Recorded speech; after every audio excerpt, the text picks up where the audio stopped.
رغم الماضي بتاعه اللي احنا كلنا عارفينه، بس انا بحبه ما اقدرش استغنى عنه. الناس اللي بتقرف يمكن اعمل فيديو. المنبر ده بتاع الذبح اللي هو بتاع العيد، لسه ما عملتوش لحد النهارده، فمش عارفه ليه. يعني المفروض الذبيحه كانت بتاعتنا احنا، مش نضيف خالص. فانا رغم الماضي بتاعه اللي مش لازم نفسره يعني عشان هناكل منه النهارده، بحبه وما اقدرش استغنى عنه. حابه اعمله النهارده، بس كل الدهن ده هضطر اشيله، مع انه هو اللي بيعمل الطعم الحلو. هضطر اشيله كده تحت الحنفيه.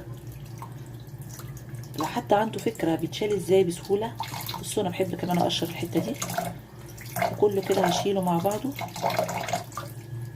في ناس ما بتحبش الجمال ده، الناس دي فايتها كتير قوي يا جماعه، حقيقي الناس دي فايتها كتير.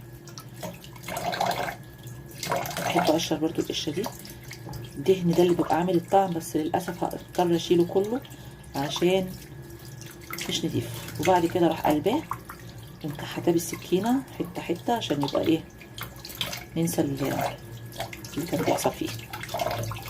انا بحاول ما اقربش نفسي، بس برضو مش قادره انسى. بس ما علينا. انا ممكن اكون بحب ده اكتر من الكرشه، بس الكرشه بعملها عشان خاطر زوجي وماما الاتنين بيحبوها، فبضطر اعملها لهم، لكن باكلها كده مجامله لهم يعني. لو ما اكلتش ماما بتزعل.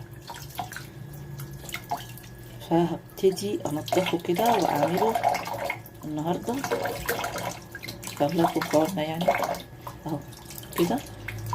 شلت منه الدهن، شلت منه كل حاجه. هقلبه برده كده، انا بحب اقلبه بايديا، في ناس بتقلبه على حاجه يعني تحت الحنفيه كده يتقلب. واعمله